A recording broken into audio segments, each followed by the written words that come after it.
What's up, guys? Back with another Honkai Star video. In this video, we are going to talk about who is the better character to summon for, Topaz and Numby or Jinglu. Now, do know before going to this video that I'm not going to be talking about the 4 stars on their banner, as you probably shouldn't be summoning on a banner if you are only looking for the 4 stars, because you could end up pulling the 5 star, and then that's pretty stinky.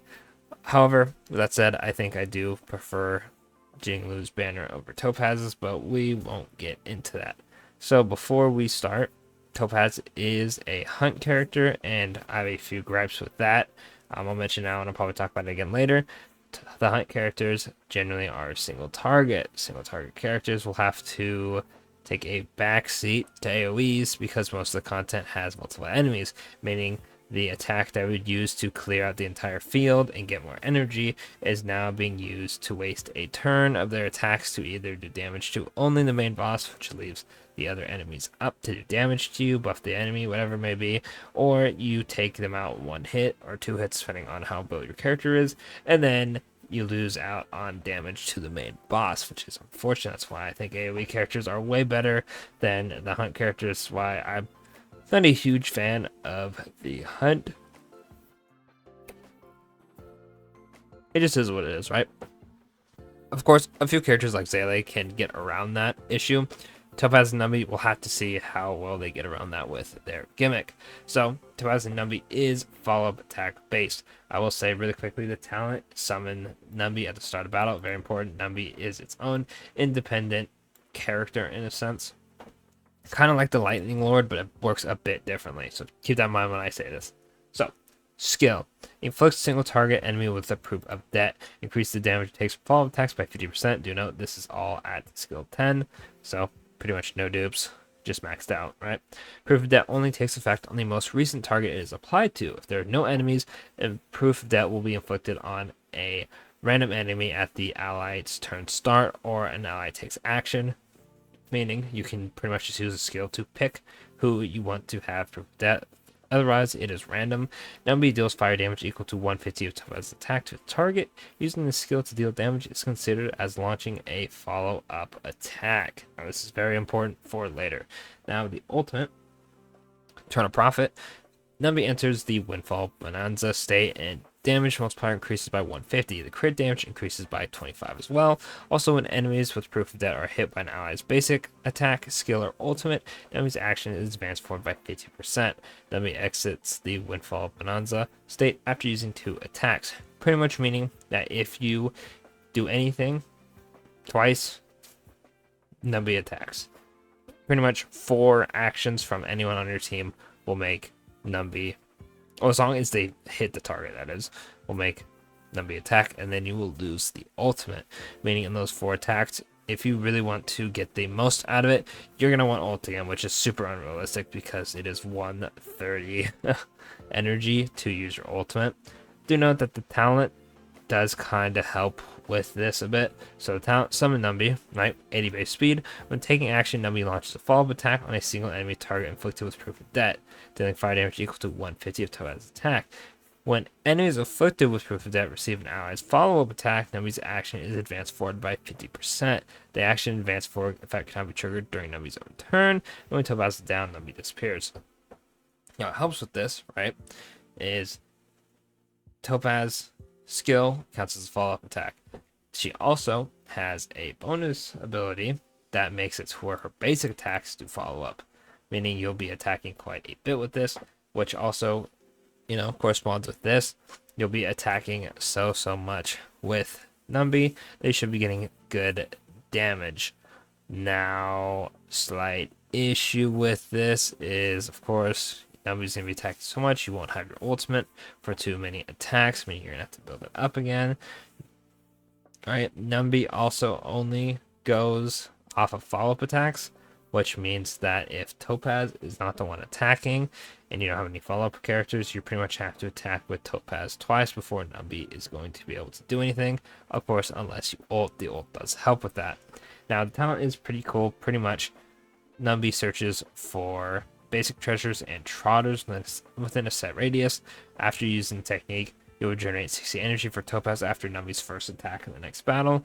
When you're in the normal world, you will gain a small bonus of credits, and when you're in the simulated universe, you contain a small amount of cosmic fragments and a small chance of obtaining a random hero. I think that is very cool. And then the rest of the abilities are, after Numby uses an attack while in the ult state, right? Topaz gets 10 energy, and then when you attack a fire weakness enemy, you get 50% damage dealt. So that's pretty nice. I won't go over dupes because that's not really the point of this video. It's the point of should you summon for them at all over, which one is better, right?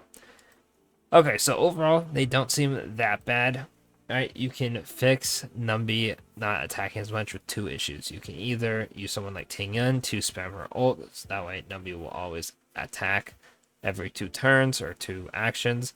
Then another thing is you can use Bronya to make Topaz attack twice, therefore making Numby attack instantly.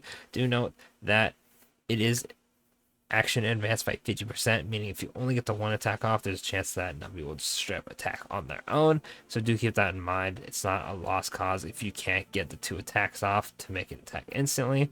The other thing is you use a follow-up character. Follow-up characters are Jingyun, Himiko, Clara,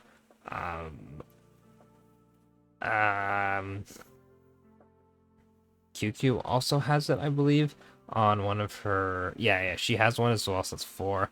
Am I forgetting anybody who has follow-up attacks? Is it really just those 4? If there's anyone I'm missing in the comments, let me know. But you get the gist, right? Using one of those characters on the team, which some of them aren't going to fit too great. I can see people running Himiko and Asta for like a full fire team. If they're weak to fire, you can get away with that. But overall, a lot of downsides to the characters that aren't easily as solved as Jinglu. Also, it doesn't seem like she'll be doing as much damage as her, unless you can really get Numby to cook, right? I'm not saying Topaz is worthless, but Jinglu is just such a monster, it's hard to compare, right? Now let's quickly go over Jinglu before we wrap up the video. Pretty much her whole play style is get 2 stacks, so she transforms. When she transforms, she does a blast that does like a bazillion damage. If you ult with her, you get another stack, so you don't de-transform. So the whole thing is either keep her constantly transformed by getting her ult, Tingyun helps with this, or when she untransforms, make sure she can attack an ult and instantly just go right back in. People can accomplish this by Tingyun again if you just don't have the rotations or the enemy count to just keep her constantly in her ult. You can just get her ult right as she's getting out of it, and then use your action or your skill. Sorry, I don't know why I said action. Use your skill and then ult, and then boom, you're good to go again. Or I know people use Bronya to advance her to where she uses a skill, Bronya skill, her skill again, transform, go crazy, right? I wish I could do that. I wish I had Bronya. But overall, she's just a very good character. The damage that she does to her allies by taking their HP to attack is honestly not that bad. People have out-healed it with Fu Xuan just by herself. If you have any AoE healer, you pretty much are good to go. Like, it does suck, but comparing it to needing follow-up attacks or needing Topaz to attack multiple times, I'm not saying Jinglu doesn't have that issue, right? Because you do have to attack 2 times with her to get her up, but the trade-off is Jinglu doing a lot of damage, and you can permanently loop her in the transform state if you have the right means. With Topaz, it's a little harder to do that, right? Not saying it's impossible, but you would need a lot of support just for her. Overall, I just have to give it to Jinglu. She's just so good. I've just seen so much good numbers. I'm not going to put up the video just because Topaz isn't technically out yet, and if I show videos of her doing damage, then the video will get taken down, so you have to just brace me on that one. If Topaz comes out and she's just so absurdly broken, I'll make a follow-up video to this, I guess, but from what I've seen, Jinglu is just doing so much more damage. Topaz isn't bad, but she just can't compete. So overall, I recommend summoning on this banner if you're going to summon, as, the characters on this banner are pretty good. We have, the supposed better Zele on this thing. I'm just poking fun at people saying that. Sampo is really good for DOT teams if you have Kafka, and then Tingyun is by far just the, if you want one 4-star at E6, it's Tingyun. She is so good. Like, everything about her is just really good. I love the character. Very, very good support. So very, very good banner. I recommend summoning on her instead. Obviously, if you prefer Topaz and you like follow-up characters, all that stuff, summon on what you want, but this is just what I recommend. Other than that, let me know if you do summon on Topaz, if you summon on Jingliu, let me know who you're more excited for, who you plan on summoning for, and all that good stuff. And of course, don't forget to like and subscribe, and I will catch y'all in the next video. Thanks for watching.